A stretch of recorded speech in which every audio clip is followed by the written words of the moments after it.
Hi, I'm Paul Smith, Vice President at the Campaign Legal Center, and I've just returned from joining the crowds of people filing by as Justice Ginsburg lay in repose at the top of the steps of the Supreme Court on a beautiful day in Washington, D.C. It was a wonderful experience to see all the many people that admired her, a little girl in a Superman outfit being photographed by her mother in front of the scene. It was lovely.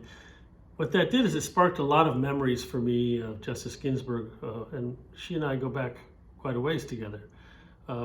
Perhaps my first encounter with her was on the team of lawyers who vetted her for President Clinton. I did some research on that project and, of course, learned through that even more than I already knew about her great body of work as a lawyer before she even became a judge. And then a year later, I had my first encounter with Justice Ginsburg as a justice when I was stood up to argue a case called Swint versus Chambers County Commission.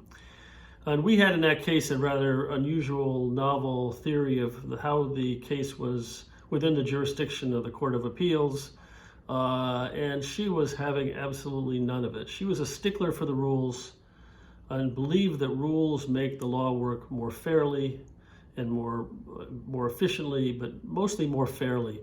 And she took me to the woodshed for about 20 minutes. I just went and listened to it again online. She got a little help along the way from her various colleagues on the court, but this was her show, and she left me feeling like I was in about fifth grade learning the basics of something that I should have understood much better than I did.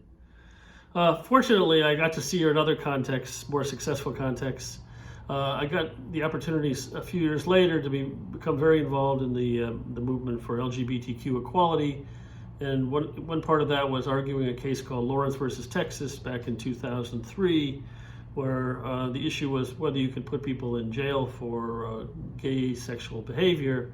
In that case, she watched almost bemused as I was cross-examined by her good friend Justice Scalia, who was not on our side. But eventually she took pity on me and came in with a softball question that allowed me to lay out our whole position and get to the end of the argument without further messing up or further ado. I'll always be grateful for her for that little moment of kindness and help in a case. I saw her later that summer after we'd won the case. She came over to me. I didn't really know her then.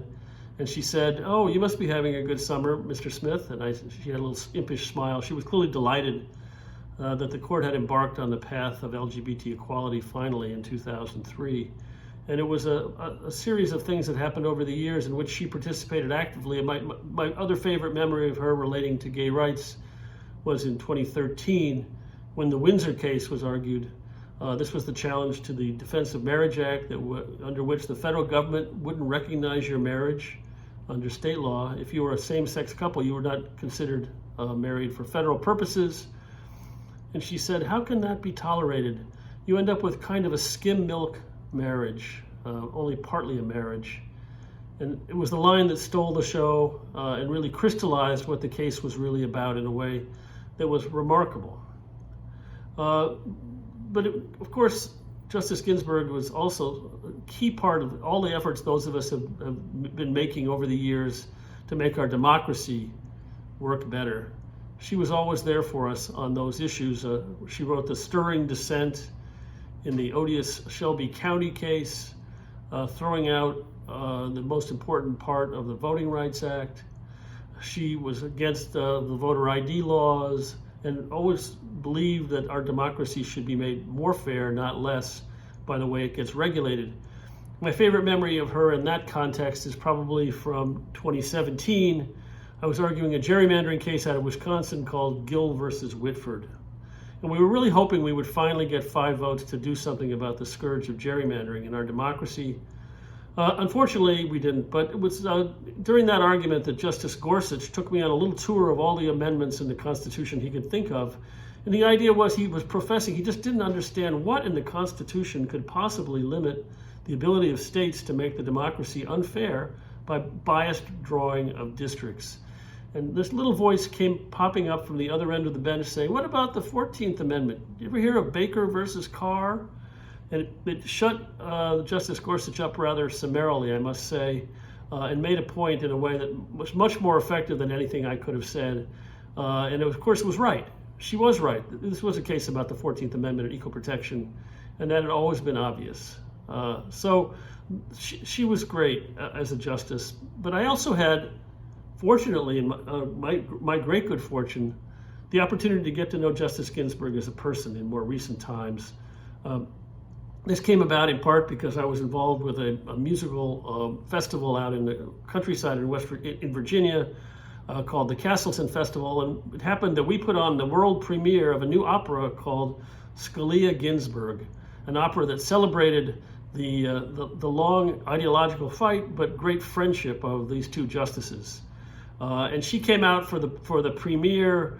We had dinner with a small group the night before, and it was just a wonderful opportunity to get to know her as a person and see how much delight she took in the opera and in the music and in the celebration of her great friendship with Justice Scalia.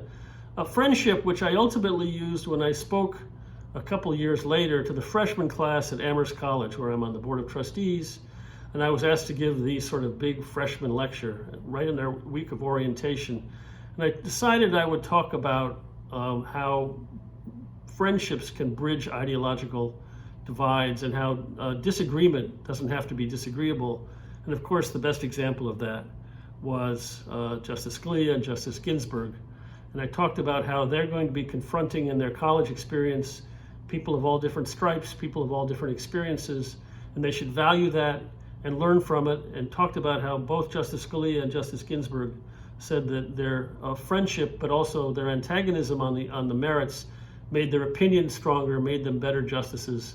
And of course, they love to go be extras in the opera once in a while together. It was a wonderful, wonderful story. And so I will always treasure the memories of Justice Ginsburg. We will not see her like again soon. She was truly great, one of the greatest Americans of the last half century for all that she contributed to justice in this country, and we will greatly miss her.